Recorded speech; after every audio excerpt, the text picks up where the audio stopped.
Je rappelle que nous sommes réunis dans le cadre de ce deuxième conseil municipal sur cette mandature. Et donc, nous allons pouvoir procéder à l'appel des présents avant de vous présenter l'ordre du jour qui nous rassemble et de la manière dont les travaux vont se dérouler. Y a-t-il une secrétaire de séance? Madame Saint-Val sera la secrétaire de séance. Ok, super, merci.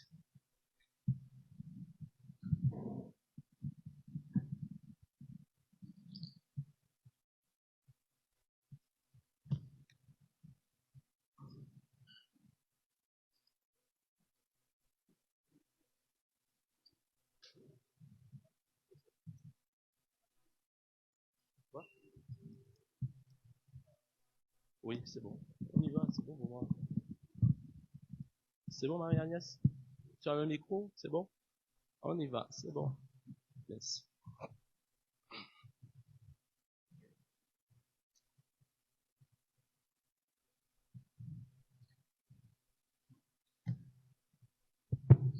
Oui, bonjour à tous. Je vais procéder à l'appel. Jean-Louis Francis. Présent. Jocelyne Rognier, épouse Moka. Kevin Mambol-Maillefort. Marie-Agnès Giraud, épouse Saint-Val, présente. Serge Sassilé. Fabienne Farage. Jean-Philippe Noël. Sandrine Édouard. Rémi Duflot. Sylviane Amétis, épouse Trèfle. Francis Malinure. Gilberte Eugénie. Nazer Kaliz. Marie-Claude Martin. Michel Ruff. Jean-Claude Bulgare. Michel Romuald. Marie-Pierre Tolly. Jean-Pierre Cospolite. Annie Christophe. Marie-Pierre Damas. Marilyn Sinivasan. Annie Magloire. Marie-Josée Radas, épouse Castar. Charlie Damarlegon. Véronique Otto, épouse Zella. Jimmy Foster. Claude Hachi. Frédéric Chapiteau, procuration à M. Foster. Le quorum est atteint. Nous pouvons commencer les travaux.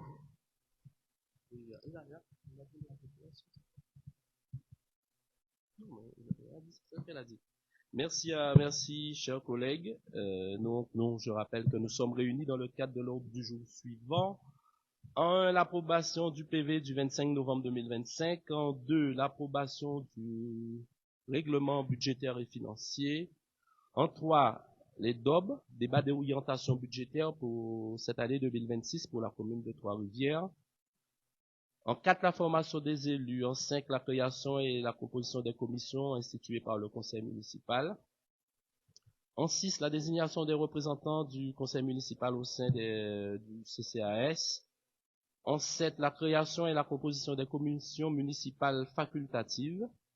En 8, la désignation des délégués représentant le conseil municipal au sein des organismes extérieurs. En 9, les questions diverses. Y a-t-il des questions diverses? Si pas de questions diverses, nous passons à l'ordre du jour. Approbation du PV du conseil municipal du 25 novembre 2025. Y a-t-il des observations? Si pas d'observation, effectivement, c'est un PV qui concerne la mandature précédente et donc nous pouvons effectivement comprendre les différentes postures exprimées. Donc nous allons tout de suite passer au vote pour ce PV du 25 novembre 2025. Quels sont ceux qui s'opposent, s'abstiennent? Donc,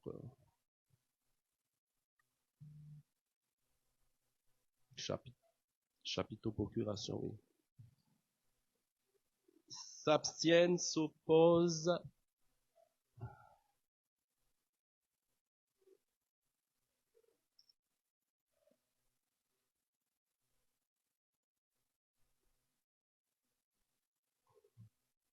9 abstentions. Quels sont ceux qui s'opposent, s'abstiennent?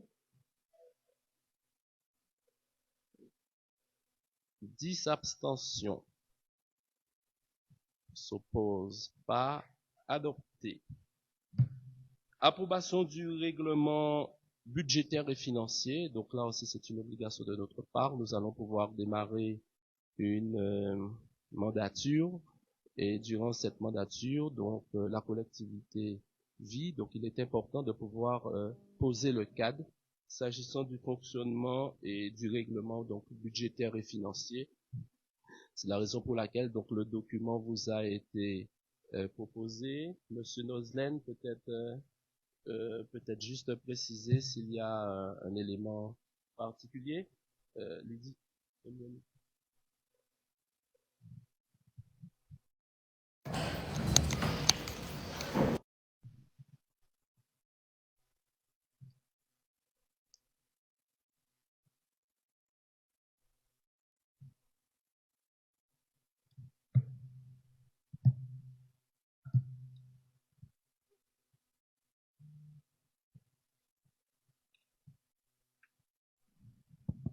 Oui, bonjour à tous. Alors, comme vous avez lu dans la note de synthèse, donc c'est une obligation pour les collectivités appliquant effectivement la comptabilité M57. Donc, à l'installation du conseil, on est obligé, enfin, la collectivité est obligée de faire voter le règlement budgétaire et financier. Et on aurait pu effectivement utiliser le même règlement utilisé dans l'ancienne mandature, mais on a dû l'amender parce qu'effectivement il y a des évolutions, donc on s'est adapté aux nouvelles règles. Donc ce document est soumis à approbation du conseil municipal pour toute la durée de la mandature. Y a-t-il des observations sur le document budgétaire et financier qui vous a été transmis? Combien d'observations sur le sujet? Monsieur Darmalingon, cela, okay. Le micro à Monsieur Darmalingon.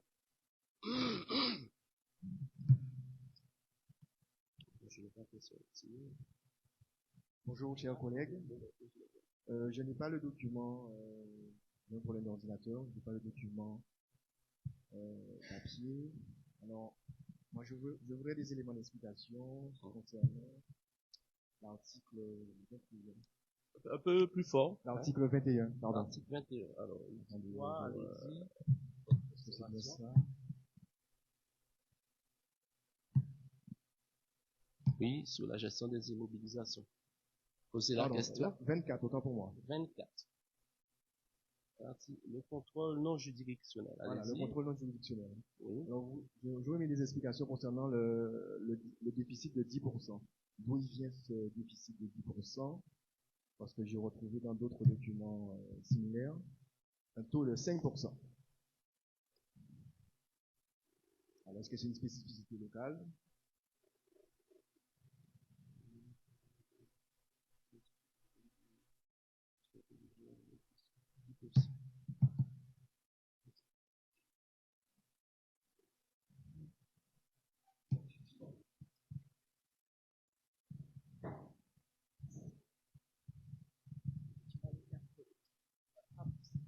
Le taux de 5%, c'est pour les collectivités de plus de 3500 habitants.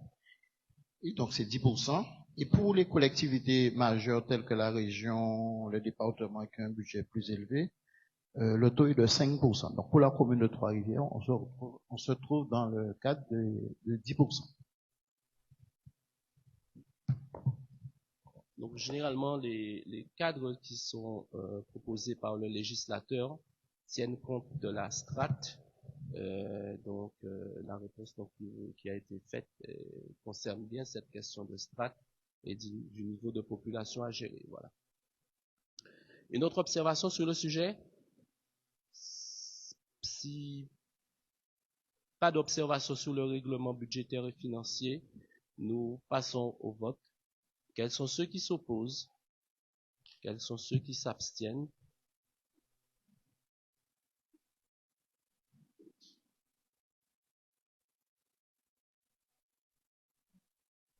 Adopté.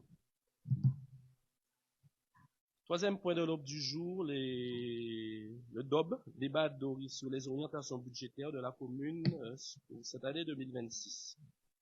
Donc c'est vrai que nous sortons d'une période de campagne, donc une campagne électorale, donc une nouvelle mandature avec de nouveaux élus. Alors effectivement, dans le cadre de cette campagne, les uns et les autres avons exprimé le souhait de pouvoir travailler pour les Trois-Riviériens, dans un sens ou dans un autre, mais travailler, c'est-à-dire permettre à ce que notre commune Trois-Rivières puisse pouvoir continuer à se développer dans l'intérêt de sa population, dans l'intérêt de la jeunesse, dans l'intérêt des personnes âgées, dans l'intérêt de ce monde économique, bref, permettre à ce que Trois-Rivières puisse pouvoir bien se positionner dans le cadre de ce Sud-Basse-Terre, mais aussi se positionner d'un point de vue général au niveau de la Guadeloupe. Alors, ces orientations budgétaires viennent certes dans le cadre d'une certaine continuité, mais viennent surtout pouvoir nous permettre de bien poser les choses, hein, donc de bien poser les choses pour que les orientations qui seront prises, non pas sur cette année 2026, mais tout au long de la mandature, soient des orientations qui soient réalisables, qui nous permettent toujours de continuer à fonctionner avec un équilibre financier pour toujours continuer à être un partenaire sérieux, mais aussi avoir en face de nous des partenaires qui continuent de nous faire confiance. C'est la raison pour laquelle ces orientations ont été proposées dans ce sens, tenant compte de la réalité de notre commune et sur lesquelles nous allons pouvoir nous appuyer, déjà pour pouvoir proposer un budget au service de la population, mais surtout et bien entendu proposer une situation qui soit pérenne pour que notre commune puisse évoluer. Alors les orientations budgétaires, comme vous l'avez si bien vu dans le cadre du règlement budgétaire et financier, donc c'est une obligation. C'est une obligation que dans les communes qu'il y ait ce débat sur les grandes projections. Et nous avons eu l'occasion de le rappeler sur les années précédentes.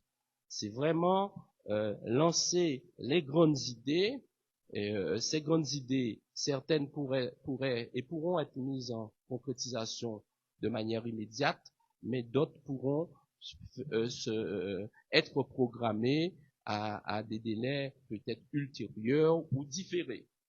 Donc, obligation, je vous disais, de pouvoir échanger sur cette stratégie de la collectivité, obligation de pouvoir aussi débattre, que chacun puisse avoir les éléments pour lui permettre d'apprécier la situation de la commune. Alors, quelquefois, à ce stade, nous avons déjà un atterrissage définitif de l'année juste avant, qui serait l'année 2026-25. Aujourd'hui, nous sommes dans le cadre du CFU. Les éléments nous ont été donnés, mais c'est vrai qu'il y aura ce décalage, le CFU qui donc sera présenté ultérieurement. D'un point de vue mondial, vous connaissez tous cette situation incertaine au niveau des conflits qui sont en cours et qui déséquilibrent l'ensemble des marchés, qu'ils soient marchés monétaires et financiers, mais aussi les différents marchés, qu'il s'agisse du pétrole, qu'il s'agisse du sucre, de l'or, voilà, pour ne citer que cela. Donc, au niveau mondial, ces différents conflits qui tentent à avoir un impact négatif sur l'ensemble des pays, c'est-à-dire si on s'arrêtait sur l'analyse nationale. Au niveau national, aujourd'hui, la France, mais vous connaissez, notre pays, avec une dette importante, avec une instabilité politique constante, ce qui fait que les grandes politiques publiques, les grandes décisions, elles ne sont pas assurées comme nous l'aurions souhaité, mais aujourd'hui, au niveau national, On ne peut pas parler de crise, mais on parle quand même et beaucoup d'instabilité de nos institutions. Vous connaissez un peu la situation au niveau de l'Assemblée nationale avec des menaces de dissolution qui planent très souvent. Mais toutes ces petites situations ont un impact sur la vie de nos concitoyens, sur la vie en général au niveau national. Au niveau local, ben, quand vous prenez ce contexte international, ce contexte national, il est tout à fait normal et naturel que localement, que nous ayons aussi ces incidences ces derniers jours avec la flambée des prix de l'énergie, hein, le carburant qui a beaucoup augmenté, ce qui aura un impact direct sur l'activité économique, sur toutes les entreprises. Il y aura un impact direct à telle enseigne pour pouvoir aujourd'hui accéder à la grande galette Marie-Galante. Les prix là aussi ont fortement augmenté. Sur la desserte qui concerne Trois-Rivières-les-Saintes, les prix eux aussi ont augmenté, sans compter la vie chère, situation sur laquelle les Guadeloupéens se battent depuis déjà plusieurs années, et je vous fais l'impasse des billets d'avion qui aujourd'hui sont à un niveau excessif, tout ceci qui rend la vie du Guadeloupéen perturbée et où le Guadeloupéen doit pouvoir redéfinir sa façon de consommer, sa façon de concevoir l'avenir, mais aussi sa façon de se comporter économiquement au profit de cette production locale.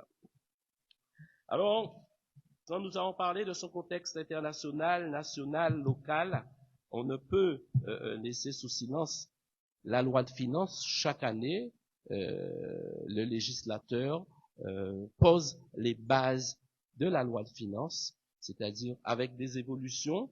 Donc, pour cette année 2026, il y a une stabilisation des principales dotations de l'État. Donc, il n'y a pas véritablement de révolution.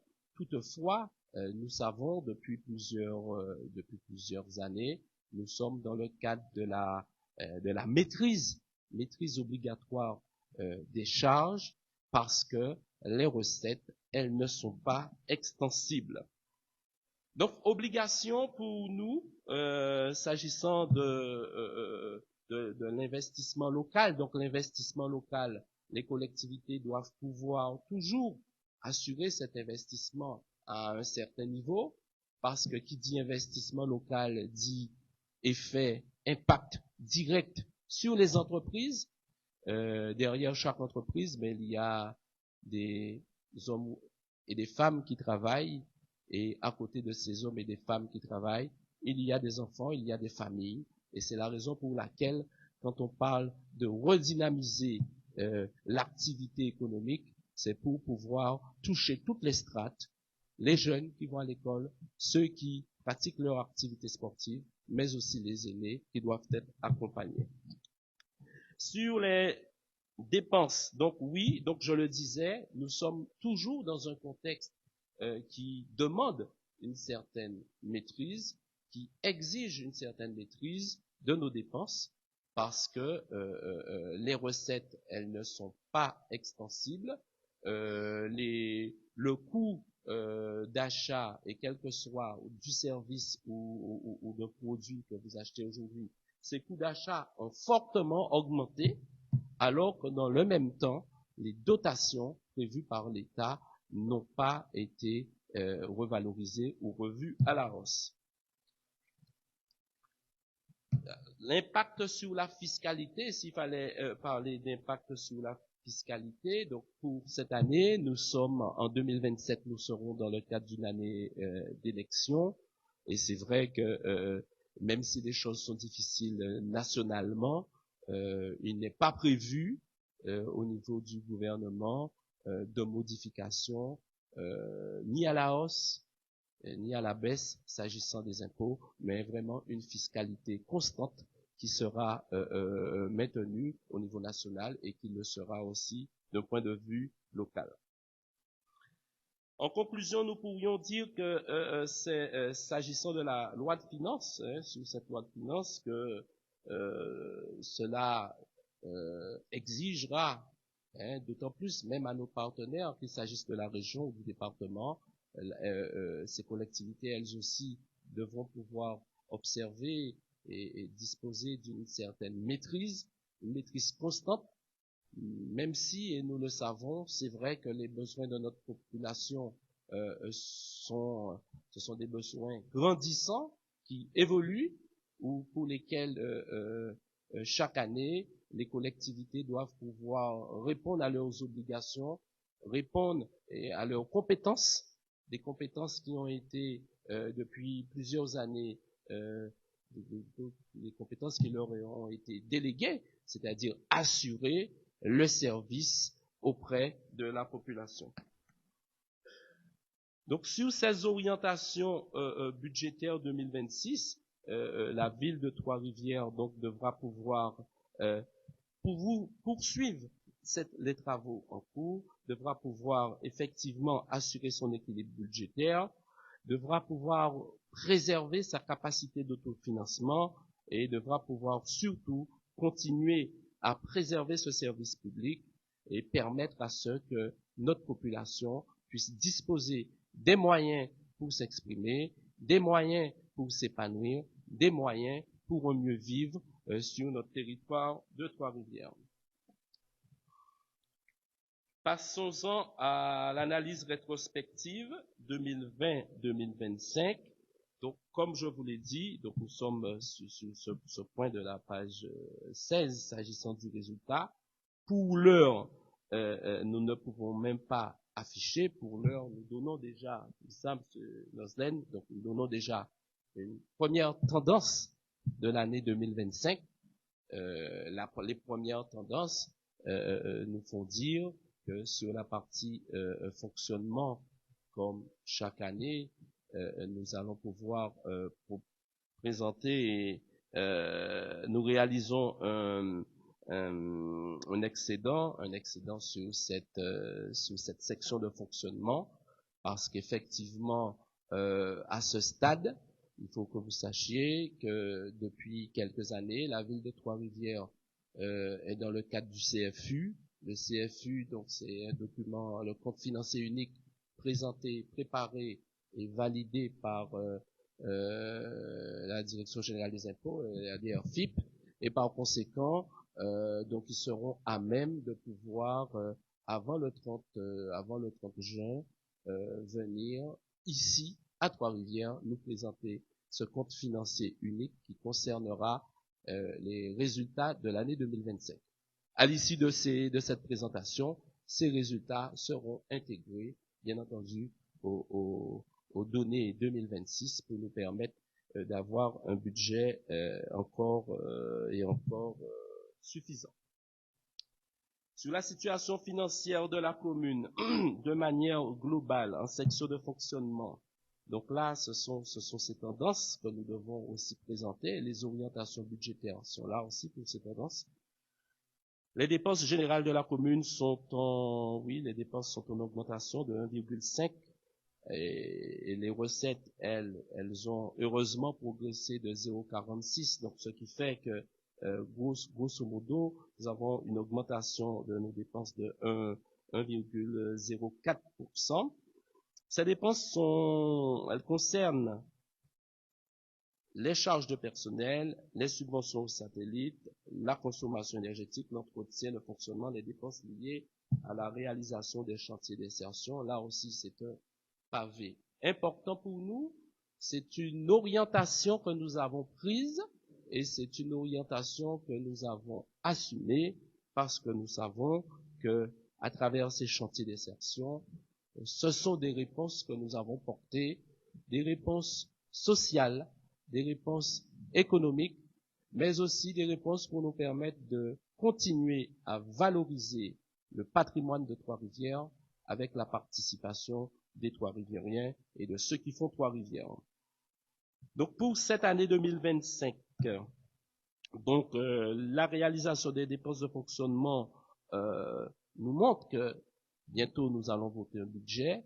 c'est bien de présenter un budget, c'est bien de présenter des tendances, c'est-à-dire de se dire voilà dans quel sens que nous irons, mais c'est aussi bien que quand les chiffres sont validés, de voir que les réalisations sont proches de vos prévisions. Donc c'est dire que les budgets que nous proposons sont des budgets réalistes, sont des budgets qui tiennent compte de notre réalité de Trois-Rivières, et auquel cas, quand il y a peut-être une différence importante entre une prévision et une réalisation, l'essentiel c'est de pouvoir expliquer, donner les raisons pour lesquelles cet écart a été observé. S'agissant des différentes... donc vous avez plusieurs histogrammes qui vous présentent les différentes tendances, notamment déjà en matière de recettes. En 2020, la ville disposait de recettes autour de 10 153 000 euros. En 2021, les recettes avaient légèrement progressé, 11 183 000 euros. En 2022, ces recettes ont continué à progresser, 11 400 000. En 2023, les recettes ont pu atteindre même un niveau plus qu'intéressant de 13 900 000. En 2024, nous étions donc à une réalisation en termes de recettes à près de 13 600 000. Et sur cette année 2025, les recettes se sont stabilisées autour de 13 700 000, c'est-à-dire légèrement plus que 2024, mais un peu encore en diminution par rapport à l'année 2023. Donc c'est dire que un niveau de recettes intéressant, plus ces recettes sont à un certain niveau, plus cela nous permettra de bien contenir nos dépenses, et cela nous permettra aussi et surtout de continuer à travailler pour la commune de Trois-Rivières, mais travailler en sérénité, c'est-à-dire à savoir maîtrise des dépenses et tenir compte de ces recettes. S'agissant des dépenses, effectivement, donc nous voyons que depuis l'après-Covid, donc il y a eu 2020, c'était la période de Covid 2021 où il y a eu un petit peu ce tassement, les opérations ne sortaient pas, les dépenses, bien qu'elles avaient quand même augmenté de manière opérationnelle, parce que depuis 2020, il y a eu cette flambée des prix, mais il n'y avait pas d'opération suffisante. Et donc depuis 2022, 2023, le niveau des dépenses s'établit à 12 millions 44 en 23, 12 millions 2 en 24 et 12 millions 4 en 25. C'est vrai que l'analyse aurait pu peut se faire, je laisse chacun faire son analyse, simplement la véritable analyse c'est de regarder le niveau des dépenses et le niveau des recettes pour voir que oui, aujourd'hui, les dépenses affichées sont assurées par le niveau des recettes que nous présentons. Sur cette estimation de recettes pour l'année 2026. Donc, l'estimation des recettes, elle se fait de la manière suivante. C'est vrai qu'il y a des données que nous disposons, que le financier, nous disposons, c'est dans notre collectivité, mais il y a aussi des données qui nous sont communiquées, et ce sont ces données, du moins à partir de ces dernières, que nous pouvons annoncer déjà cette prévision de recettes, avec des estimations tant au niveau des produits, des impôts et taxes, tant au niveau de la fiscalité locale, avec déjà une estimation d'un atterrissage sur 2026 qui s'établirait autour des 4 304 000. S'agissant des dotations, subventions et participations, le chapitre 74, là aussi, ce sont des informations où, à travers les informations qui nous ont été communiquées, nous sommes en mesure d'afficher déjà le niveau des dotations qui s'élèvera à 1 670 000. S'agissant des atténuations de charges, donc là aussi, ce sont des produits qui proviennent des aides de l'État pour les contrats aidés. Donc là aussi, donc les estimations ont été portées. Et c'est l'ensemble de ces données qui nous permettent de nous dire, pour l'année 2026, voilà ce que seront ces recettes pour la collectivité de Trois-Rivières. En matière de dépenses, sur les dépenses, il faut savoir qu'il y a bien entendu des charges fixes, il y a des charges variables. Donc les charges fixes, elles sont donc déjà connues, avec bien entendu les différentes évolutions que comporte l'effet du temps. Pour la gestion les charges de gestion courante. Donc là, c'est nous qui allons pouvoir, dans le cadre du budget, s'agissant du CCAS, proposer un montant de budget au CCAS. D'ores et déjà, nous pouvons affirmer que nous allons pouvoir accompagner le CCAS de Trois-Rivières du niveau de ce que nous avons pu faire pour l'année dernière, le temps de pouvoir bien mettre en place nos prévisions, le temps de bien pouvoir mettre en place les objectifs que nous aurons à développer au profit de notre population pour cette année 2026. S'agissant donc des autres données sur lesquelles nous nous sommes appuyés pour constituer ces prévisions de dépenses sur l'année 2026. Donc il y a des revalorisations naturelles qui viennent, donc celui du SMIC qui revient chaque année, donc sur lequel nous devons tenir compte, celui de la CNRACL avec aussi son évolution de près de 3 points, donc nous allons intégrer dans le cadre de nos dépenses, et bien entendu tenir compte de tout cela nous permettra de pouvoir ajuster notre masse salariale, ajuster, tenant compte des départs prochains, tenant compte aussi de toutes ces évolutions normales, tenant compte des évolutions que nous devons pouvoir opérer au quotidien au profit des salariés. Donc ce sont des indications, des indicateurs sur lesquels nous intégrons pour pouvoir maintenir un certain niveau de dépenses, un niveau de dépenses qui nous permette de continuer à accompagner les associations, leur permettre de réaliser leurs projets avec cette jeunesse de Trois-Rivières. Quand les associations réussissent, ce sont les familles qui indirectement réussissent. Et donc, accompagner la jeunesse, accompagner le CCAS, répondre à nos obligations, nous permettre d'accompagner le personnel, nous permettre de doter la commune aussi d'équipements. Nous avons commencé sur cette mandature 2020-2026. Des opérations sont en cours, elles devront se poursuivre, elles devront pouvoir arriver à concrétisation.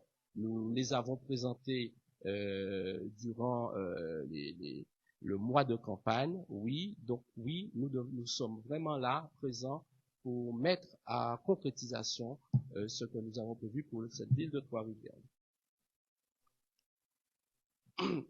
Donc oui, donc j'ai déjà un peu présenté cette partie investissement, mais ces opérations, vous les connaissez, l'église, les routes communales, la zone de Grand-Anse, avec bien entendu le City Stade, les maisons de quartier. Donc ces opérations sont déjà dans le cadre de, ce sont des opérations financées, et par conséquent les budgets ont déjà été votés. Donc elles seront, ces opérations, dans le cadre des restes à réaliser sur l'année 2025, dans la mesure où elles n'ont pas encore été concrétisées, mais elles le seront véritablement. Nous allons faire en sorte à ce que toutes ces opérations qui seront dans le cadre de ces restes à réaliser deviennent des opérations terminées, bouclées, au profit de notre population de Trois-Rivières. Sur cette année 2026, en matière de d'investissement, nous allons pouvoir insister davantage sur toutes ces études qui sont en cours, sur lesquelles nous devons renforcer, les études qui se poursuivent sur la vidéoprotection, même si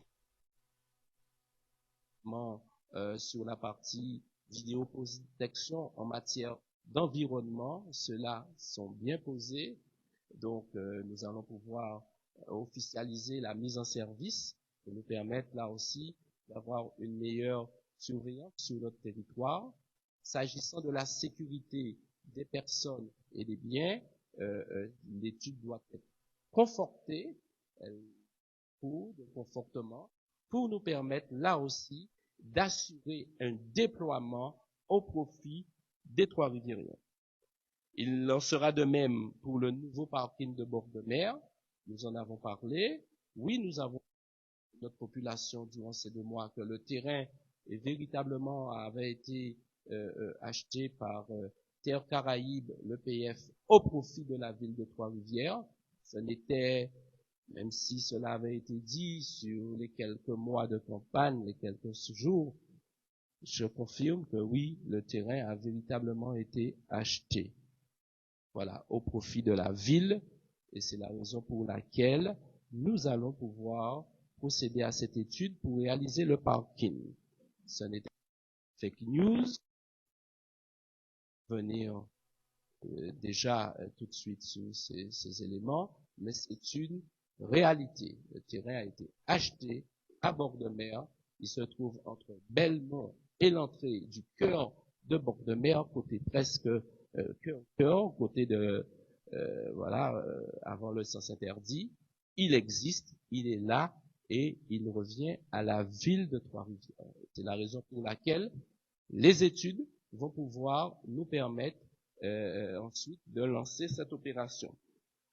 S'agissant du stade municipal, là aussi, donc le stade municipal fait que l'éclairage doit pouvoir, en fonction des normes, donc là aussi nous allons pouvoir insister pour que nous puissions faire ce qu'il faut, c'est-à-dire revoir un peu les normes par rapport à l'éclairage des stades aujourd'hui. Ces normes ont évolué, le matériel aussi a évolué, et donc nous allons pouvoir nous mettre à jour pour permettre à ce que notre stade, comme nous l'avions dit, c'est un stade homologué par rapport à sa piste d'athlétisme et de Groyat à vieux habitants à aussi ce stade, mais fait partie des infrastructures homologuées et qui continueront à l'être au service des athlètes de la Guadeloupe.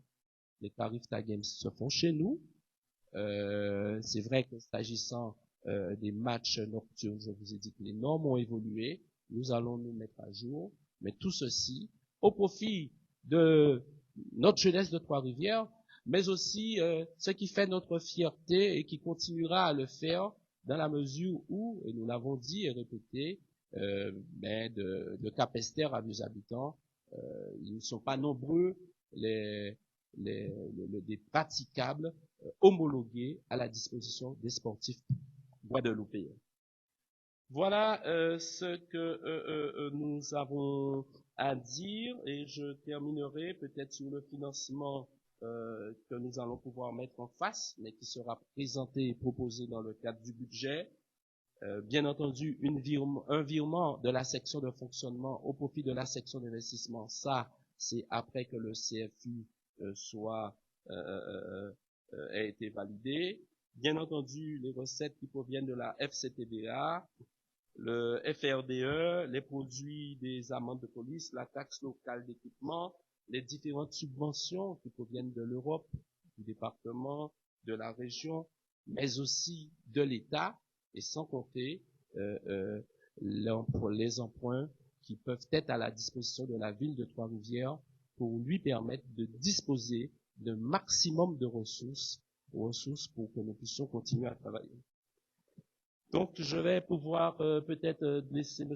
Nosden faire un retour sur sous quelques données encore chiffrées et ensuite le débat sera ouvert. Nous pourrons répondre à l'ensemble de vos questions.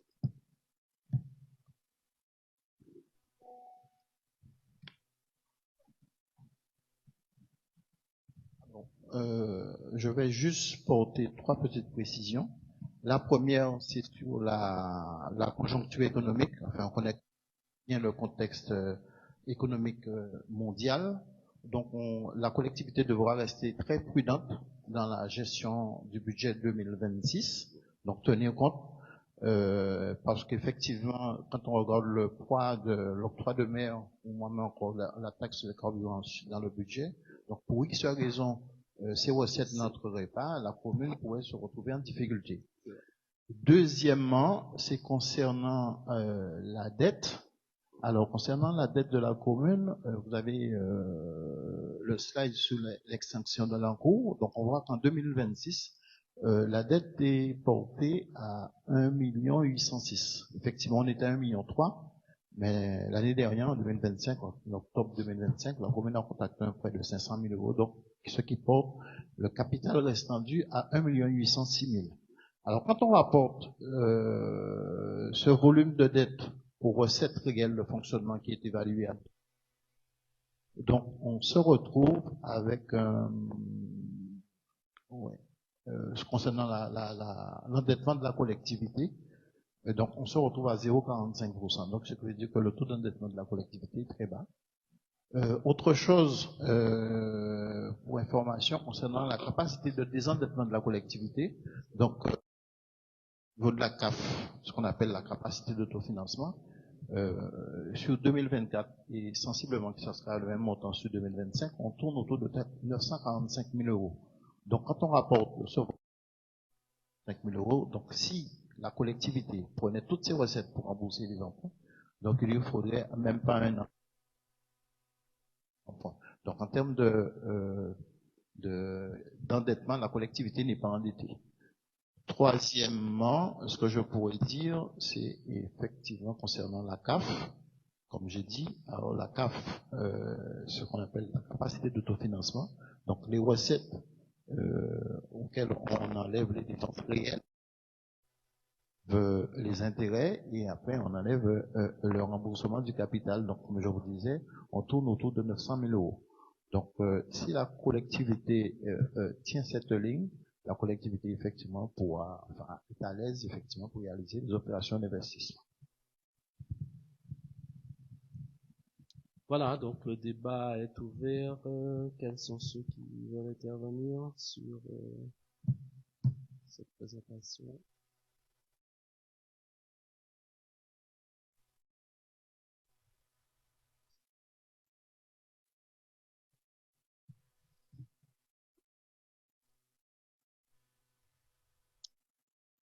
Y a-t-il une observation? Sinon, donc comme nous l'avons dit, donc nous sommes dans le cadre des orientations budgétaires. Donc avec des tendances. Donc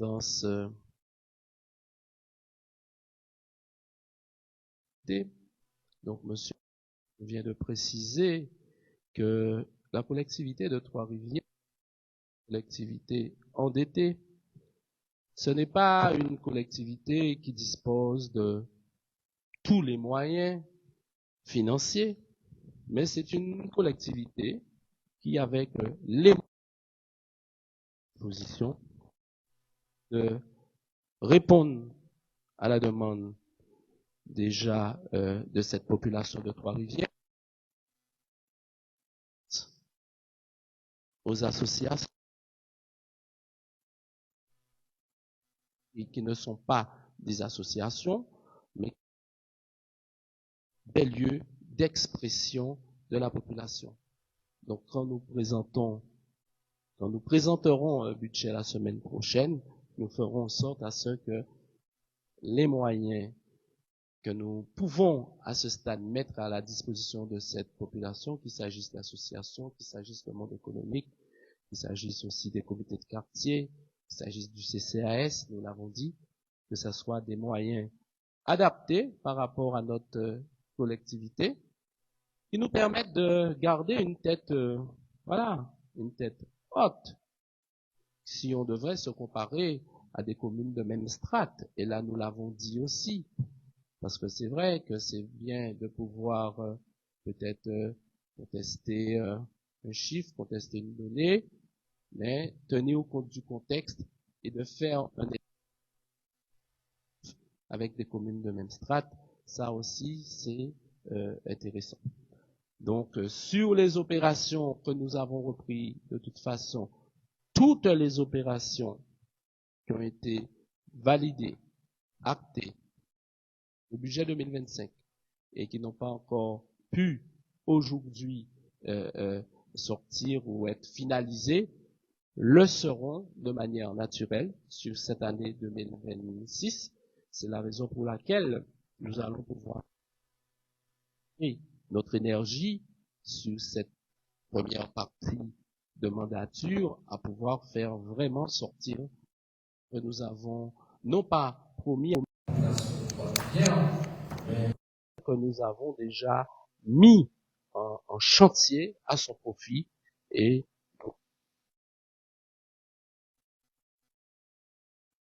soit je dis et je vous le répète, c'est de faire évoluer notre commune. C'est de la faire évoluer, cette commune, dans tous les quartiers. Le bourg, oui, bord de mer, Grand-Anse, vous savez, ce sont des zones d'activité qui nécessitent, oui, nous devons l'entendre, une attention particulière, qui nécessite un regard particulier. Mais les autres sections aussi, elles aussi, toutes les sections sont de Trois-Rivières et nécessitent aussi autant de regard, autant d'attention et autant de concrétisation dans le cœur de ces quartiers. Et c'est ce que nous allons pouvoir nous attacher de faire, que cette population puisse bien comprendre que nous sommes là pour une période et nous devons travailler en continu à son profit. Voilà.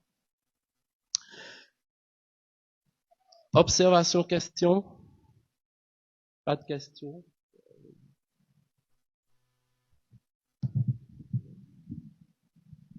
Merci, monsieur le maire.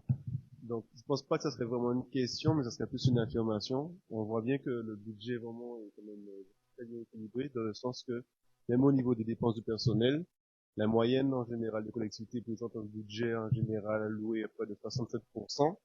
Et lorsqu'on regarde aujourd'hui que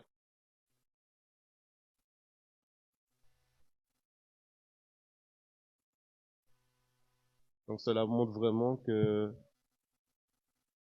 les agents carrière, tout en permettant de pouvoir équilibrer cette gestion.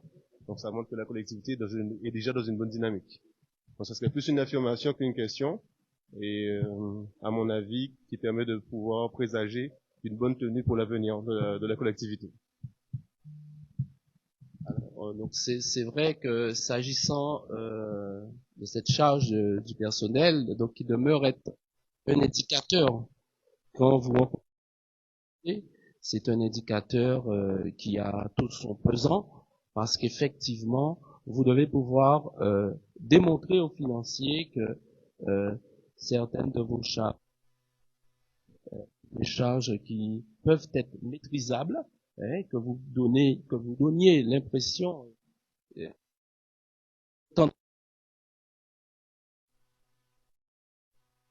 elle travers, bien entendu, la masse salariale, elle peut s'apprécier à travers aussi d'autres charges de gestion courante pour bien montrer que oui, nous sommes là pour développer la ville, mais nous sommes aussi et surtout là pour la faire en responsabilité.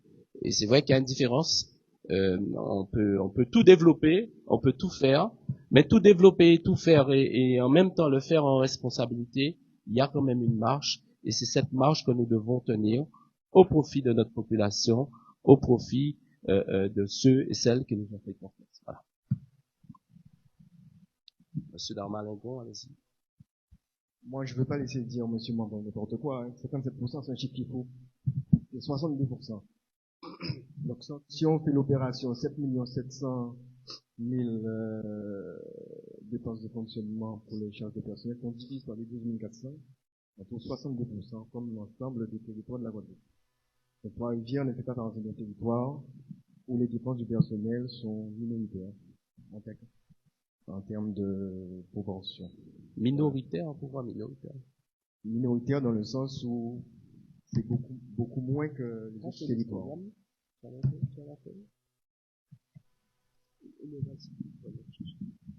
Alors, monsieur le conseiller communautaire, la question et l'affirmation que j'ai bien précisait bien qu'on est en deçà de la moyenne au niveau national. Une gestion, vous dites qu'on peut dire n'importe quoi, je pense qu'on va dire le contraire, mais De toute façon, il est faux. simplement, C'est j'aimerais une bien vous coquille, rappeler qu'on est à 57%. On est à 62. Alors, Merci. on va rectifier le chiffre, hein, si c'est 62,1, parce que nous, et donc, nous sommes là pour dire à la population la réalité. Alors, c'est vrai qu'il arrive que quelquefois, des groupes peuvent vouloir masquer les tendances, et quand nous arriverons au moment du dernier recensement, je vais vous rappeler votre expression de tout à l'heure. Parce que c'est vrai, oui, la population de Trois-Rivières a besoin de vérité. Oui, la population de Trois-Rivières, elle a besoin de transparence. Elle a besoin d'élus responsables, d'une majorité qui disent, voilà la situation. Mais elle a aussi besoin d'une opposition qui sait reconnaître aussi les choses. Donc si c'est 62%, il n'y a aucun problème. Nous allons pouvoir porter, Monsieur Noslen, vous avez vérifié? La réalisation des dépenses de personnel pour 2025, c'est 22 euros. Alors, j'ai fait le pointage avec la trésorerie, on a le même montant. Ce qui pourrait peut-être influer, c'est au niveau des dépenses réelles. Alors, ce jour, comme je dis, c'est du prévisionnel, c'est unique. Pour le moment, le montant s'élève à 12 410 252,08. Donc, quand on fait le rapport, 7,75 sur les 12 millions, on trouve bien 57,01.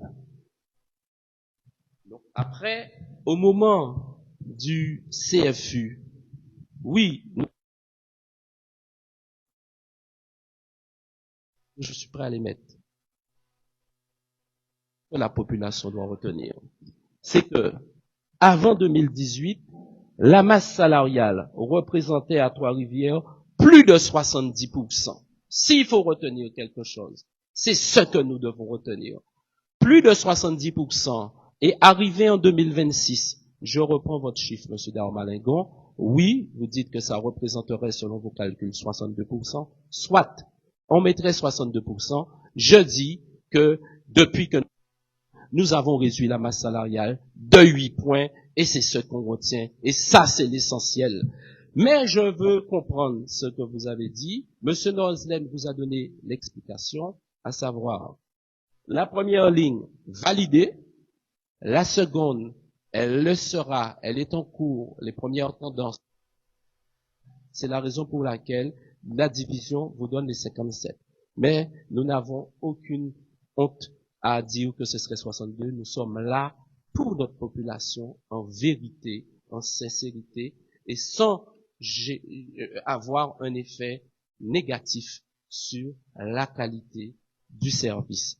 Parce que c'est vrai, même si dans la campagne, on a entendu par moments des crières, quelques services, c'est une réalité. Et nous verrons avec les services, parce qu'il faut qu'ils entendent ça aussi. On décriait certains services. Mais je dis qu'aujourd'hui, quand vous prenez l'état civil de Trois-Rivières, faites des comparatifs. Oui, faites des comparatifs. L'état civil de Trois-Rivières n'a rien à envier aux autres états civils de la Guadeloupe. Même s'il reste encore et encore des marches à franchir. C'est un exemple, l'état civil. Nous avons parlé aussi du service financier qui a été rénové pour permettre pendant des années, des parents d'élèves, des parents de Trois-Rivières étaient au soleil, étaient dans des conditions inacceptables. L'orage, la pluie, les gens attendaient pour aller payer. Aujourd'hui, sont accueillis par un service qui s'est fortement amélioré et dans des conditions qui sont vraiment des conditions de notre temps. Les personnes attendent gentiment en servant. Je vous ai donné ces deux services, mais j'aurais pu encore continuer à donner sur d'autres services qui nous ont permis, le secrétariat général que nous avons amélioré durant la mandature pour permettre à ce qu'il y ait un meilleur accueil de cette population. Mais tout n'est pas terminé. La preuve, si nous y sommes, c'est pour que nous puissions continuer à travailler pour cette Trois-Rivières. Donc, Monsieur Darmanin-Gon, nous reviendrons ultérieurement. Si c'est les 62, ce sera 62. Il n'y a pas de problème. OK. Une autre observation? Madame Eugénie.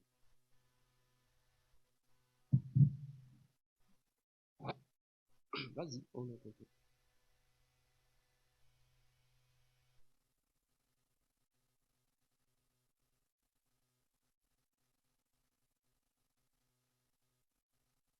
Bonjour à tous.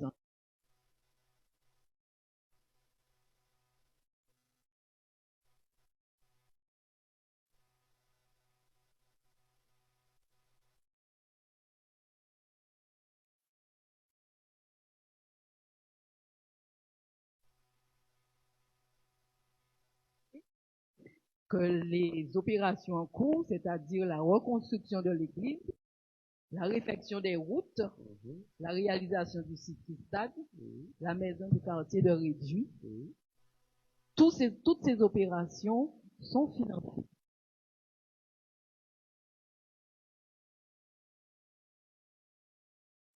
Ce n'était pas des promesses que nous faisions à la population, mais bien une réalité concrète.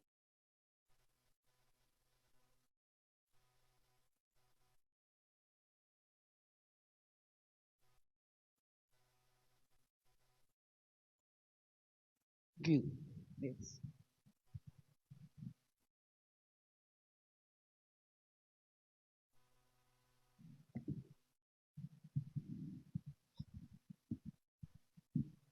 Si pas d'observation, donc sur budgétaire, donc la semaine prochaine, donc nous aurons le budget qui déterminera véritablement les opérations qui ont été réalisées, qui seront réalisées et qui sont prévues pour la ville de Trois-Rivières avec les éléments chiffrés et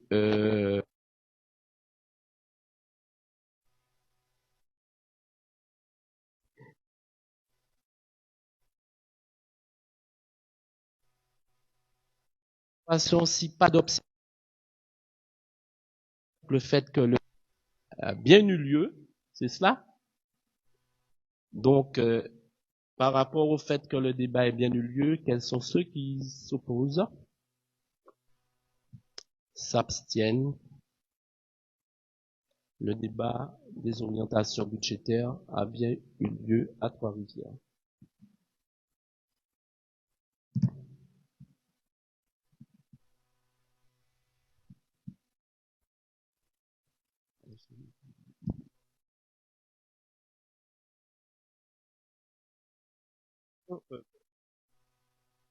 Et la fixation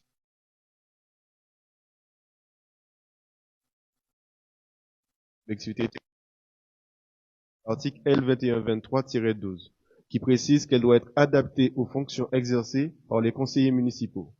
Monsieur le maire propose d'inscrire dans le cadre de la préparation du budget une enveloppe annuelle dédiée à la formation des élus municipaux. Celle-ci serait fixée à hauteur de 20% du montant total des indemnités de fonction des élus. Donc, les prises en charge de formation des élus s'effectuera selon le principe suivant: le recours à des organismes de formation agréés, des dépôts préalables avant chaque stage d'une demande de prise en charge de formation,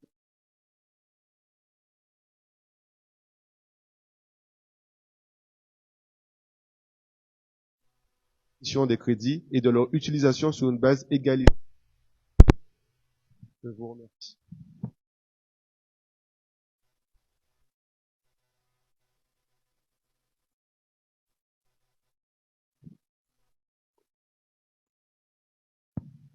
Merci, monsieur le maire. Bonjour à tous, bonjour à...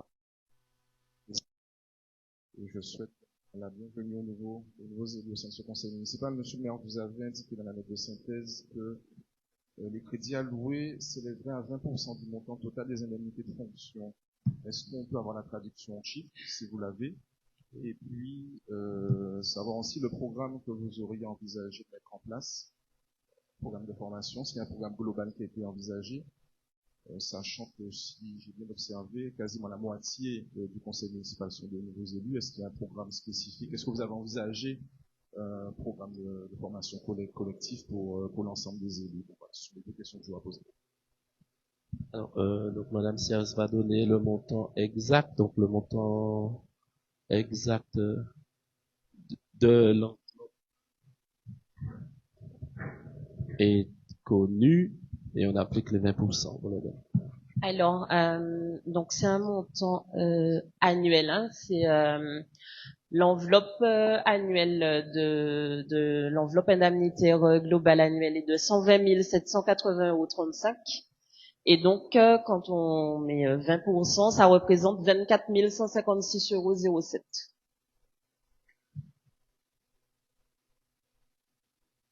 Voilà.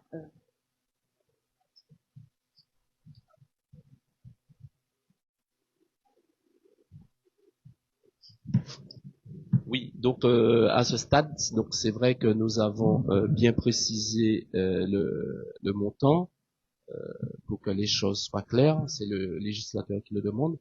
S'agissant du contenu, je pourrais répondre à votre question ultérieurement. Hein, s'agissant du contenu, à ce stade, il n'a pas été arrêté de contenu ni provisoire ni définitif, mais nous avons bien pris la précaution de pouvoir, dans le cadre du conseil municipal, établir ces règles et surtout en matière financière pour que, au moment opportun, que déjà que les crédits soient disponibles, que les crédits soient effectivement bien inscrits, et surtout par rapport à la semaine prochaine.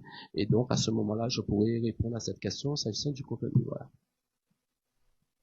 Alors, si je peux me permettre de continuer, monsieur le maire, je pose cette question parce qu'en matière de contenu de formation, pour avoir été présent lors de la mandature précédente, je n'ai pas vu de programme de formation vraiment défini par la collectivité au bénéfice des élus.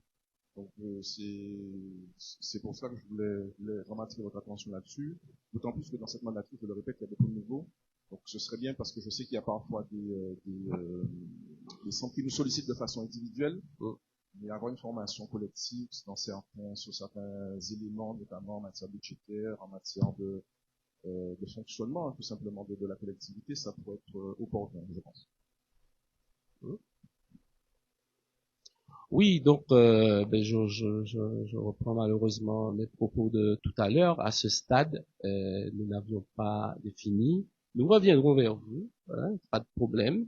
Nous avons voulu le faire, c'est vraiment aujourd'hui parler de cela, l'inscrire, et surtout la semaine prochaine, c'est pour éviter qu'au cours de notre mandature, dans le cadre de la mise en place d'une formation, que les crédits ne soient pas disponibles et alloués. Donc ce serait un petit peu très regrettable pour chacun. S'agissant des nouveaux élus en matière de formation, c'est pas il n'y a pas de qualité de nouveau ou d'ancien élu. C'est une formation qui s'adresse aux élus. On pourrait être ancien ou expérimenté. C'est une formation. Les formations sont nécessaires. Elles permettent de redéfinir les contours, de bien poser le cadre et surtout aujourd'hui en matière de conflit d'intérêts. Donc, il n'est jamais de trop que les uns et les autres puissent avoir une formation qui leur est dispensée. Voilà un peu ce que je peux dire sur la question que vous avez évoquée. Merci. Si pas de questions sur le point s'agissant de la fixation des crédits affectés à la formation des élus municipaux, quels sont ceux qui s'opposent, s'abstiennent? Adopté. Création et composition des commissions instituées par le conseil municipal. Donc, plusieurs commissions. Donc, vous savez qu'il y a des commissions obligatoires, il y a des commissions aussi facultatives. Donc, s'agissant de ces commissions, nous sommes dans le cadre de la commission d'appel d'offres, donc qui a pour objet d'examiner les offres présentées dans le cadre des marchés publics. Elle n'a pas vocation, cette commission, à émettre un avis sur les travaux à réaliser ni à intervenir dans la réception des travaux. C'est une commission, elle est administrative. Donc, pour notre commune et dans notre cas, donc nous aurons donc 5 membres titulaires, 5 membres suppléants. Pour ce qui est de la majorité, nous proposons en titulaire Sassilé, Édouard, Mambol, Saint-Val. En suppléant Duflo, Bulgare, Damas, Moka. Quelle est votre proposition?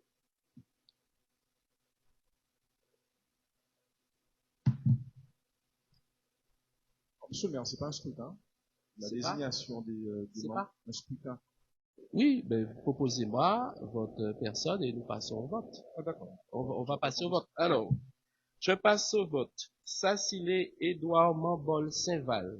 Quels sont ceux qui s'opposent? Bah, attendez, monsieur le maire. Oui, Vous m'avez demandé de faire la proposition. oui, non, mais j'allais, comme vous m'avez dit que c'était un scrutin, j'allais vous montrer. Oui, Oui, nous allons passer au vote. On fait passer, parce que je vous ai demandé le vote pour faire un seul vote. Oui, mais non, comme vous me l'avez dit, j'allais vous faire 2 votes là.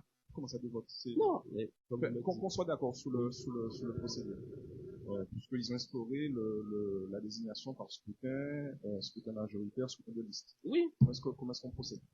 Alors, c'est ce que je vous dis. Donc moi, je vous ai proposé 4 titulaires. Vous me donnez un et l'Assemblée vote. Ou si vous voulez que je fasse voter 4 titulaires de la majorité et vous faites voter le vote, et ça donne quoi? Mais non, mais vous n'avez pas expliqué comme ça. Vous avez juste dit 4 titulaires. Donc maintenant, vous nous dites que vous voulez qu'on fasse une liste.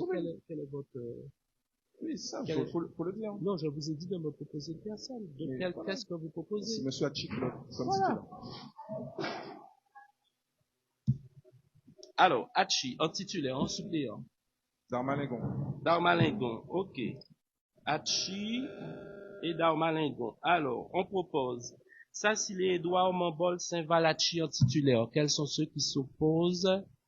S'abstiennent, adoptés. En suppléant, Duplo, Bulgare, Damas, Moka et Darmalingon. Oui. Alors, Hachi, Sassilé, Édouard, Mambol et Saint-Val. Titulaire. Et en suppléant Darmalingon, Duplo, Bulgare, Damas et Moka. Quels sont ceux qui s'opposent, s'abstiennent? Pour la commission de délégation de services publics, nous avons proposé à notre niveau la même délégation. Est-ce que vous avez une proposition à faire en titulaire et en suppléant? Oui, on reste sur la même chose. Pour la commission de services publics, nous proposons Sassilé, Édouard, Mambol, Saint-Val et Hachi en titulaire. Quels sont ceux qui s'opposent, s'abstiennent, adoptés? Et sur la partie suppléante, nous proposons Duplo, Bulgare, Damas, Moka, Darmalingon, qui s'opposent, s'abstiennent, adoptés. Pour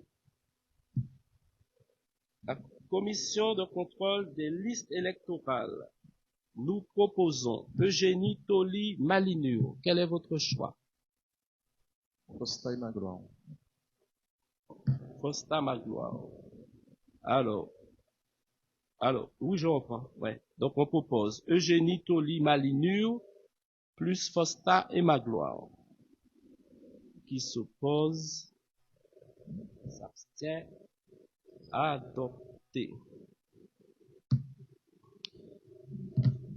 Pour la commission communale des impôts directs. Donc là, bon, allez, on y va. Donc là, il s'agit de non-élus. Et donc, effectivement, l'institution d'une commission communale des impôts directs composée du maire ou de son adjoint délégué, voilà, Les commissaires doivent être de nationalité française, bien entendu, être propriétaires. Et donc, c'est la raison pour laquelle, pour avoir un petit peu toutes ces données, le travail a été fait en collaboration avec les services de l'urbanisme qui s'occupent aussi de fiscalité. Et donc, il a fallu que c'est... Donc, tenons compte un peu de ceux qui étaient déjà là, de ceux qui veulent encore travailler. Donc, une liste est proposée et c'est celle que je vais pouvoir vous formuler. Il m'a donné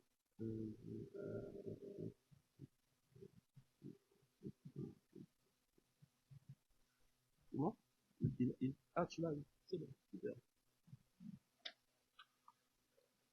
Donc, c'est une liste qui doit être de 32 personnes de Trois-Rivières qui ne sont pas élus et qui sont propriétaires.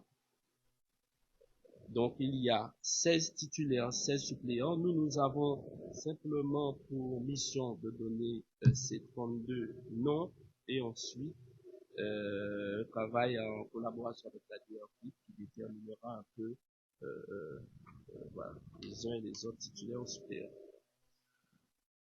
Roussel Francis Guy, Merciris Colette, Froid Edgar, Banon Sophie, Renier Renaud, Ruth Hélène, Benjamin Albert, Bartholomé Monique, Échevet Xavier, Henri Simon, Adimoulon Frédéric, Romuald Corinne, Marcin Gladys, Vicky Agnès, Lenster Luc, Denisa Olivia, Barlan Rosenberg, Christophe,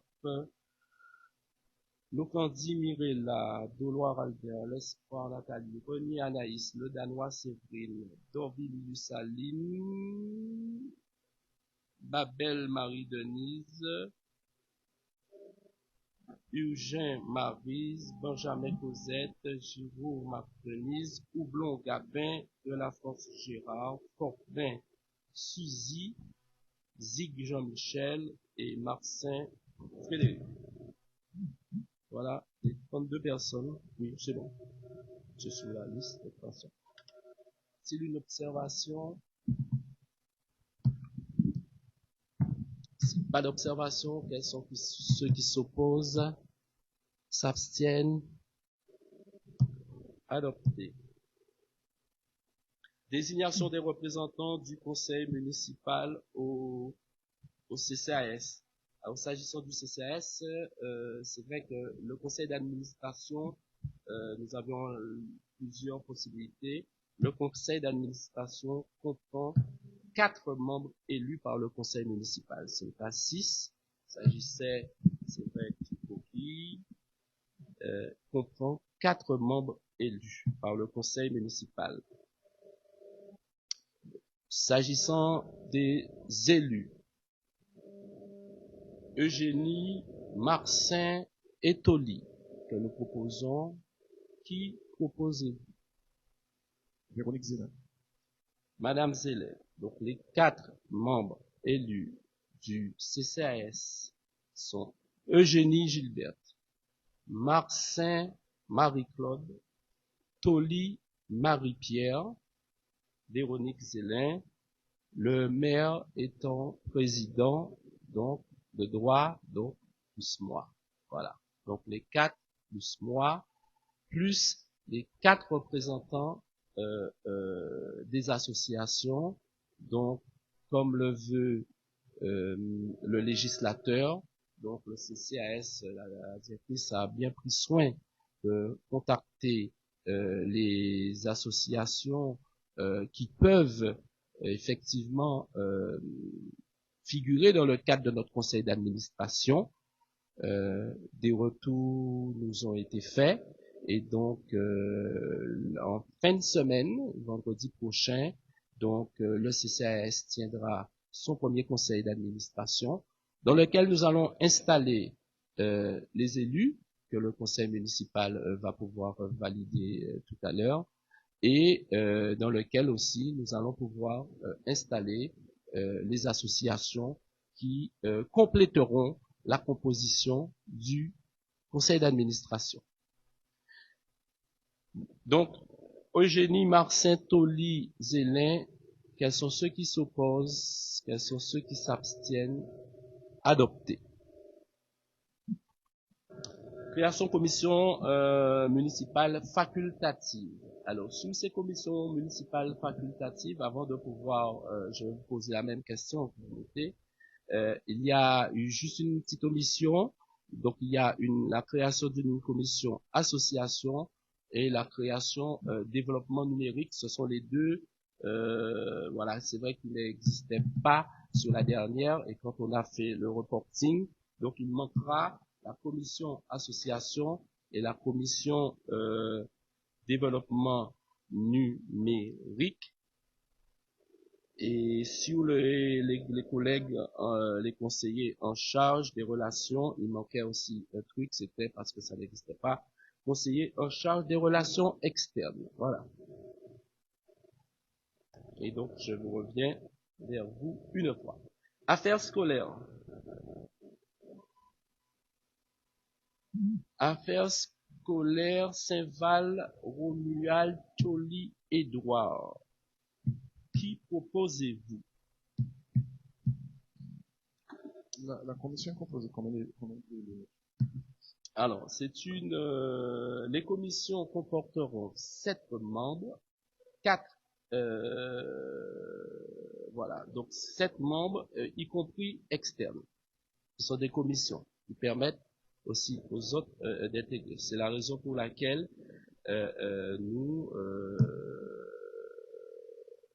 voilà, c'est la raison pour laquelle nous proposons 4. Vous proposez une personne et 2 membres extérieurs qui ne sont pas élus que nous allons pouvoir proposer selon les commissions. Nous étions partis sur 7 parce que vous avez donné la note de synthèse dont le nombre issu du conseil municipal est limité à 7. On pensait que c'était 7, donc 5-2 comme rapport, mais là ce serait 4-1, c'est ça? Donc ça dépend.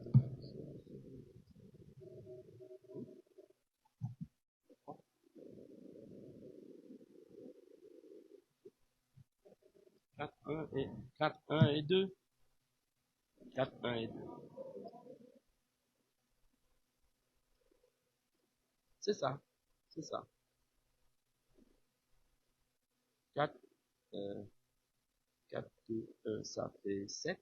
Et merde, ça fait. Ouais, c'est bien ça. Saint-Val, Romuald, Toli, Édouard, vous me proposez? On est sur affaires scolaires, hein, vous mettez? Oui, scolaire. Magloire. Magloire. En extérieur, Jeanne Russe et Agnès Bic.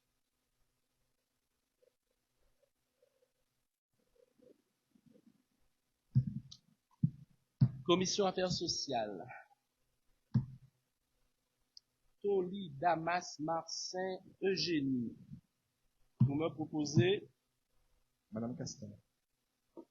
Pardon? Castar, Marie-Josée. Castar.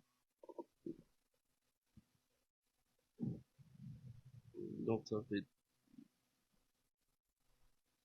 Castar. Et donc Jonathan Anaïs et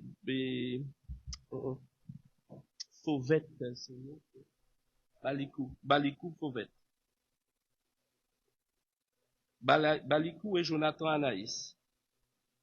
Plus Castar, Toli, Damas, Marcin, Eugénie.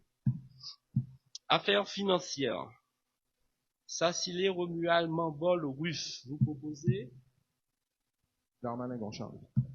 Darmalingon.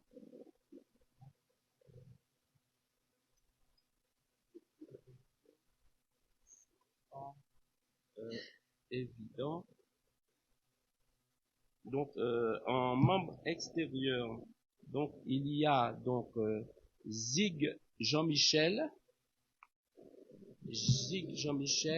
et Merciris Michel.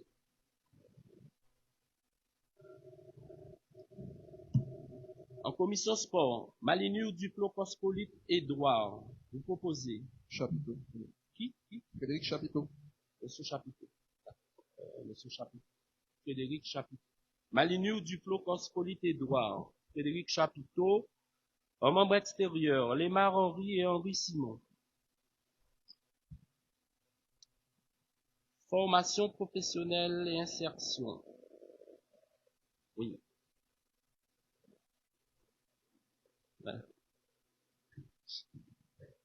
Mambol, Edouard, Romuald.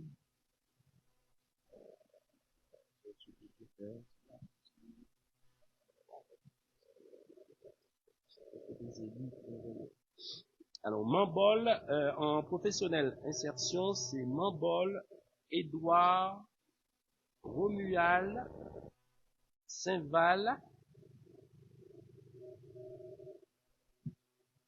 En membre extérieur, Dambadou, Harry, Dambadou, Harry. Vous proposez? En formation, hein. Formation insertion. Oui. Darmanin Gonchard.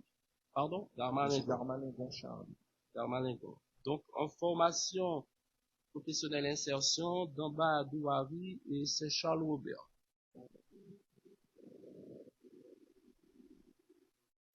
Mambol, Édouard, Romuald, Saint-Val, plus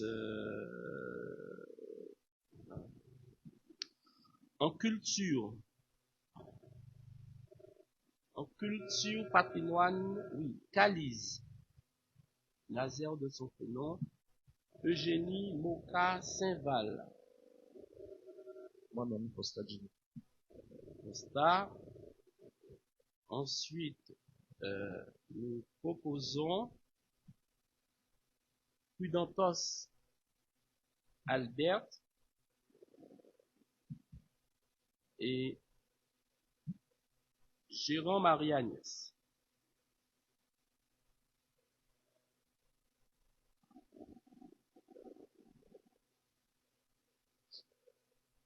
Environnement et développement durable. Eugénie Christophe Ruff. Vous proposez Claude Alchi. Nous proposons Ciaras Alex et Eugène Henri Vandal. Eugénie Christophe Ruff, Claude Alchi, Ciaras Alex et Eugène Henri Vandal.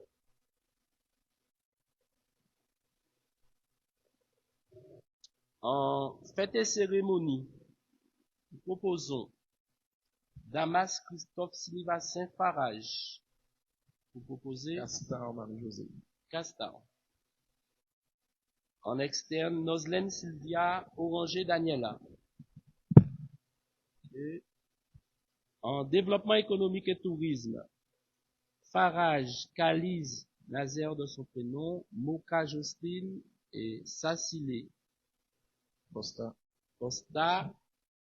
Renier Cathy et Froid Edgar. Oui. Farage, Calise, Moka, Sassilé. Jimmy Costa, Renier Cathy et Froid Edgar. En quartier, Cospolite Ruff, Duflo Bulgare. Vous proposez Zélin Véronique. Zélin. En extérieur, Ruff Hélène et Desroches Chantal.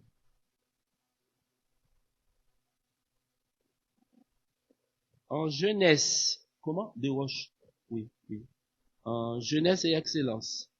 Sylvassin, Mambol, Édouard, Damas. Vous proposez Chapiteau. Alors, Sylvassin, Mambol, Édouard, Damas, Chapiteau, Frédéric. En membre extérieur, Gautiero, Emmanuel et Chavi Naïma.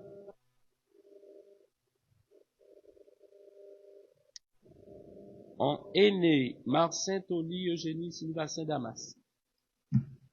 Castar Marie-Josée. Marcin, Bartoli.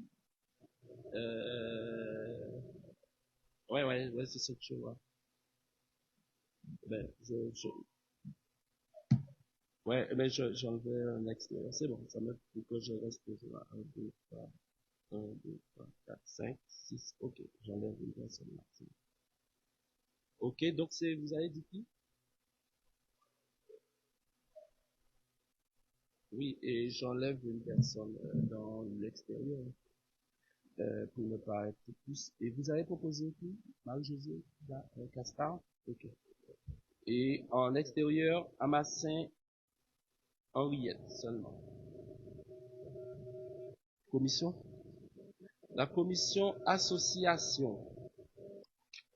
Trèfle, Sinivassin, Cospolite Damas. Vous proposez? Zélin Véronique. Zélin. En extérieur, Tiaras Alex et Alexis Marie-Hélène.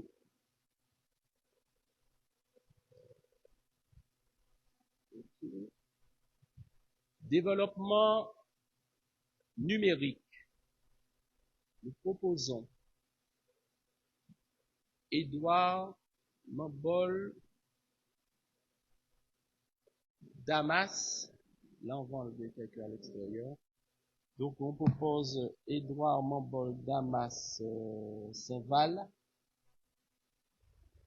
Sylvie Vassin, donc j'enlève une personne. Et en extérieur, Canel Urgent. Vous proposez? C'est passé à 5 élus, monsieur le maire. Oui, je n'ai pas dépassé les 7. Mais si je passe à 5 après si on doit respecter. Même si vous faites le calcul, je passe à 5, vous allez voir à combien vous serez. Si vous êtes à 2, je vous donne 3. 5, on était 4-1 au départ. Oui. Donc 5, ce serait 5-2. C'est bon. Non, après, il n'y a pas de souci, monsieur le maire. Parce que j'enlève une personne extérieure pour qu'on ne soit pas à 7 et pour que vous ne dites oui, pas. Mais la représentation du conseil municipal. Pardon? C'est 4-1, c'est 4-1. Bon, il n'y a pas de souci sur ça. On est sur quoi? Sous les associations? Non, les associations, vous avez terminé. Développement numérique, ce sera moi le poste. Sur quoi? Sur le développement numérique. Oui, le numérique, c'est bon. S'agissant des conseillers en charge, donc là, ce ne sont pas des commissions. Conseiller en charge des travaux, Monsieur Ruff Michel. Conseiller en charge du logement, Monsieur Bulgare Jean-Claude. Conseiller en charge de la sécurité, Monsieur Noël Jean-Philippe. Conseiller en charge du cimetière, Farage Fabienne. Conseiller en charge de la communication, Christophe Annie. Conseiller en charge de l'urbanisme, Duflo, Rémi. S'agissant du conseiller en charge des commerces de proximité, alors, c'est Madame Farage, mais si vous voulez, par rapport à sa commission déjà, la commission développement économique tourisme, c'est une commission un petit peu élargie dans laquelle on retrouve le commerce de proximité, mais c'est pas grave. On peut mettre le conseiller en charge des commerces de proximité, Madame Farage, c'était vraiment pour rester sur le même niveau. Conseiller en charge de l'eau et de l'assainissement, c'est Monsieur Ruff, par rapport à la communauté d'Aglo, et conseiller en charge du transport, Madame Eugénie, cela en lien avec la communauté d'Aglo. Et le conseiller en charge des relations externes, Monsieur Michel Onual. Il n'existait pas.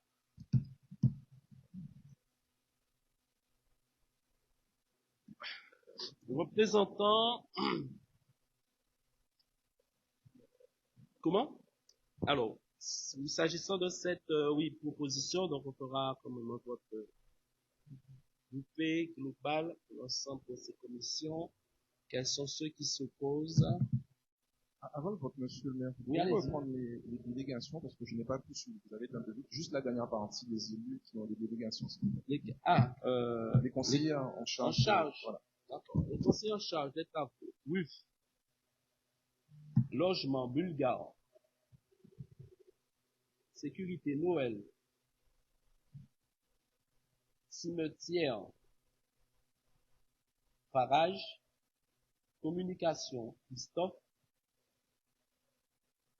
Commerce de proximité, donc c'est Farage parce qu'elle a déjà la commission de développement économique. Eau et assainissement, RUF. Aspect communautaire. Duflo, urbanisme. Et Eugénie, transport, aspect communautaire. Relations externes, Monsieur Michel Romuald. Voilà. 1, 2, 3, 4, 5, 6, 7, 8, 9 et 10. Comment? Oui. Donc par rapport à cela, donc je disais, nous étions dans le cadre du point 7, et donc vous proposez un vote P. Quels sont ceux qui s'opposent, s'abstiennent, adoptés. Le point 8 concerne les délégués représentants du conseil municipal, des organismes extérieurs, l'office de tourisme intercommunal du Sud-Basse-Terre. Donc c'est vrai que le fonctionnement faisait que c'était le maire qui était membre de droit. Bon, après les premières séances avec l'OTI, s'il faut revenir vers le conseil municipal, je reviendrai vers le conseil municipal. Le maire était un représentant de droit, de fait, et donc s'il y a lieu de pouvoir aussi désigner voilà, un suppléant ou quelqu'un qui pourrait aussi représenter le maire en son absence. Donc, je vais vérifier tout ça avec l'OTI, auquel cas, je reviendrai vers le conseil municipal.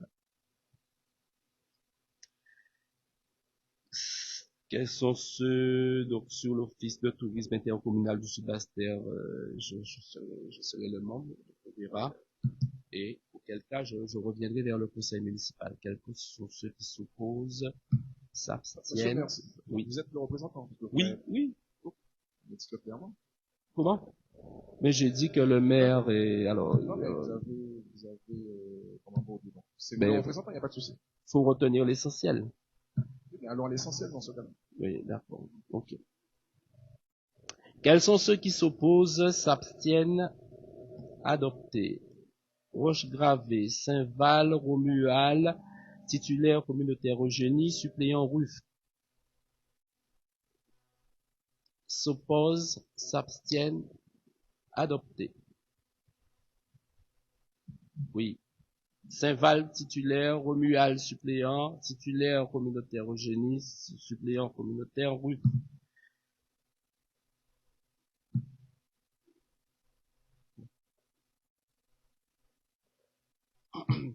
Au comité de jumelage. Bon, au comité de jumelage, bon, je pense qu'il y a déjà les uns et les autres peuvent y être par leurs différentes implications dans le cadre de ce comité de jumelage. Donc il n'y a pas de. Donc le maire est membre de droit. Ensuite, après, bon, je pense que les uns et les autres vous y êtes déjà. Donc nous proposons Saint-Val, Sacilé, Cospolite, Eugénie, Romuald. Y a-t-il une observation sur cela? Sur l'enseigne, il n'y a pas de, sur les 5 conseillers municipaux, vous ne proposez pas un conseiller à la minorité? Je pense que ce serait, comment? Il n'y a pas? Oui, il n'y a pas d'obligation, je veux bien. Ouais, là, on n'est pas dans le cadre obligatoire, on est d'accord. C'est une question que je pose. Ouais, vas-y, ton rôle. Les commissions et les représentations, effectivement, je regardais les textes de loi, on n'a pas imposé aux conseils municipaux le nombre de personnes, effectivement, que ce soit de l'opposition dans une commission ou autre. Par contre, il y a un principe qui est constant, c'est que dans les désignations, on doit assurer une représentation proportionnelle. Donc, du coup, effectivement, il faudrait, dans l'idéal, qu'il y ait toujours la proposition d'un élu de l'opposition, que ce soit dans les commissions communales ou dans les représentations, mais il n'y a pas d'obligation.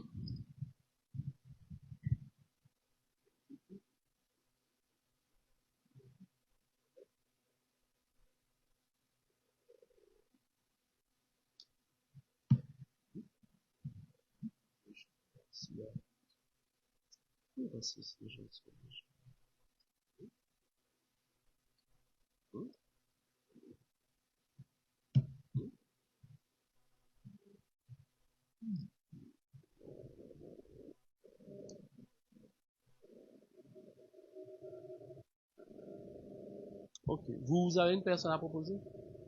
Madame Castor, Marie-Josée.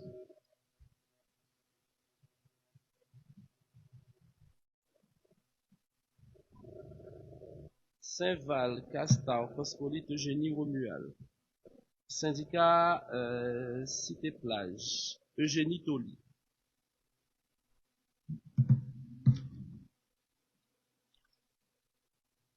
Bailleurs sociaux, une seule personne, Marie-Claude Marcin. Un mandataire. Il y a marqué un, il n'y a même pas de suppléant. Donc c'est un mandataire.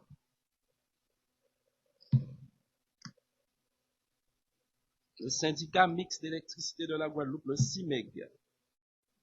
Cospolite Romuald, en titulaire, délégué bulgare Ruf, suppléant.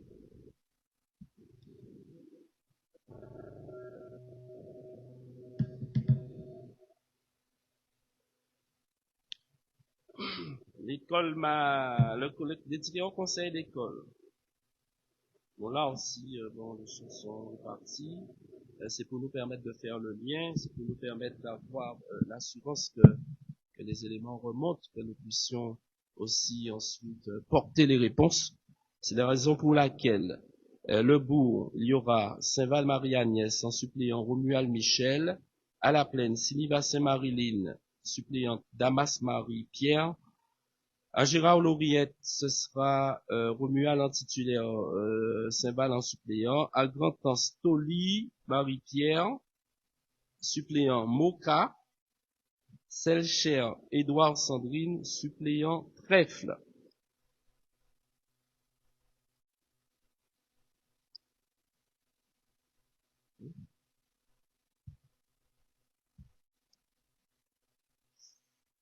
Oui, Romuald, Saint-Val, Gérard-Lauriette, Toli, Moka, c'est Grand-Anse, c'est Édouard Trèfle pour Selcher. Et Siniva Saint-Damas, c'était la plaine. C'est pour les écoles maternelles. La SEM patrimoniale. Francis Maligny.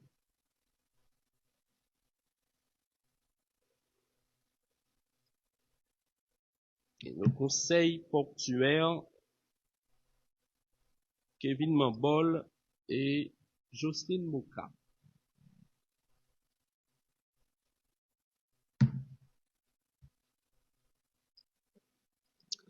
À l'association des maires, Michel Romuald.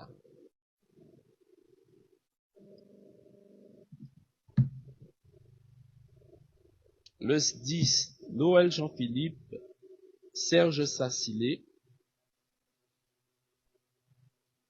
Et au parc, Calice Nazaire, Eugénie Gilbert.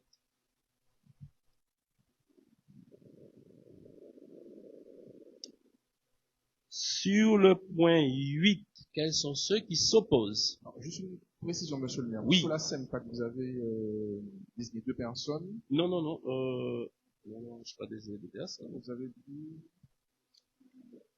Ah, Francis Maligny. Vous savez quoi, j'ai pas dit Francis et Maligny. Je vous ai dit, moi, dit d'être plus clair. Je vous dis, écoutez. Il faut articuler aussi, monsieur le maire. Ah, faut articuler. Mais merci, je serai clair. Je vais articuler. Francis Maligny. Alors, quels sont ceux qui s'opposent, s'abstiennent, adoptés? Alors, il nous reste des nominations à faire. Donc nous attendons peut-être le prochain conseil ou celui d'après, s'agissant de la commission d'accessibilité, d'accord? Donc nous allons pouvoir la faire. Là aussi, nous allons contacter les associations qui doivent nous faire part de leurs propositions. Hein? Ensuite, s'agissant du CST, donc on n'a pas encore nommé, mais on fera. Ouais. Oui, juste s'agissant du CST, bon, pour ceux qui ne savent pas, le comité social territorial, qui représente qui a en son sein des représentants du personnel et des représentants de la collectivité.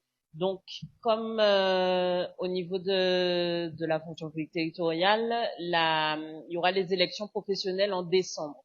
Donc, il faut qu'il y ait toutes les désignations, parce qu'en plus, comme il y a eu un renouvellement du conseil municipal, donc les désignations des élus au sein du CST doivent être faites avant le mois de juin au plus tard, parce que c'est 6 mois avant les échéances. Donc, ce sera, puisque là, on a contacté les organisations syndicales, puisque c'est ce que prévoit la réglementation en vigueur. On a contacté les organisations syndicales pour avoir leur avis sur le maintien d'un CST commun avec la ville et le CCAS sur le maintien de la parité numérique, puisque la parité numérique n'est pas obligatoire.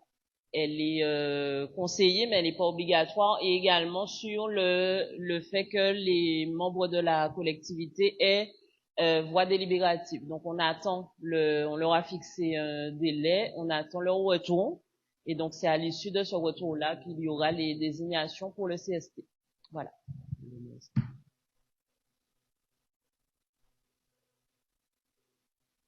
Ok.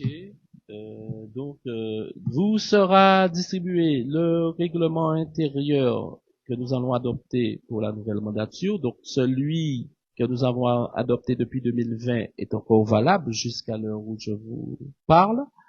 Donc, il y avait quelques mises à jour. Donc, c'est la raison pour laquelle Madame Bulin va vous transmettre ce document tenant compte de ces dernières mises à jour. Ensuite, elle vous remettra des fiches de renseignement, qui concernent aussi bien la majorité que l'opposition. Donc, ces fiches de renseignement officielles que vous allez bien prendre soin de pouvoir remplir, que vous lui remettrez. Hein, ce sont les services qui vont pouvoir détenir cette fiche de renseignement avec vos coordonnées, tenant compte aussi de toutes ces notions de RGPD. Hein, donc voilà, donc c'est la raison pour laquelle Madame Bulin, vous allez remettre en main propre aux élus et qui vous remettront ces informations. Monsieur Exantus, les tablettes, elles seront là la semaine prochaine. On a fait les devis et là on vérifie juste qu'il y a la quantité pour tout le monde, mais effectivement on a déjà pris la tâche de prestataire pour essayer de les avoir au courant semaine prochaine ou plus tard. Donc les tablettes vous permettront de disposer directement des documents, parce que par rapport à cette préservation, hein, et à cette gestion nécessaire pour le monde dans lequel nous vivons, donc nous devons pouvoir réduire davantage l'utilisation du papier. Et c'est la raison pour laquelle donc la collectivité, nous l'avons voté lors du conseil municipal d'installation, nous avons voté le principe de la dématérialisation, et par conséquent chaque élu disposera de son matériel, et de cette manière, il y aura, du moins nous allons réduire de beaucoup, de très largement, cette question de l'utilisation du papier.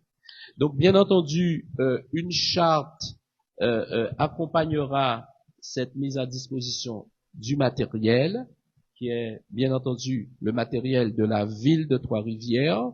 Et à vous, chers collègues, le jour où vous décidez de pouvoir rompre votre relation avec le conseil municipal de Trois-Rivières, vous aurez cette gentillesse de pouvoir nous remettre le matériel comme nous vous l'avions confié. C'est un bien public pour nous permettre de travailler en sérénité, mais aussi c'est un bien qui ne nous appartient pas et appartient à la collectivité. Parce que très souvent, Quand il y a près d'ordinateurs, de téléphones, on a connu le cas même pour une table, quand les gens partent, ils veulent partir avec tout cela, et après, ils détériorent le matériel de la ville.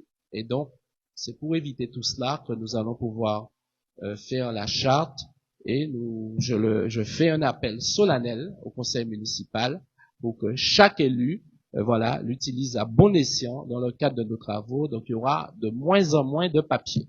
Voilà donc ce que j'avais à dire pour cette première séance. Je rappelle que sur la seconde séance de la semaine prochaine, si Dieu le veut, nous tâcherons de démarrer à l'heure. C'est un conseil municipal qui est plus long. Nous allons essayer de le contenir sur la durée nécessaire pour qu'elle soit agréable. Nous allons prévoir à cet effet quelques conditions pour assurer une pause au cours de la matinée et pour faire en sorte à ce que les travaux se passent en sérénité dans l'intérêt des Trois-Riviériens. Sur ce, pas de questions diverses. Je vous souhaite de passer un agréable week-end et à la semaine prochaine si Dieu le veut. Merci à tous ceux et toutes celles qui ont participé à notre première séance. Merci.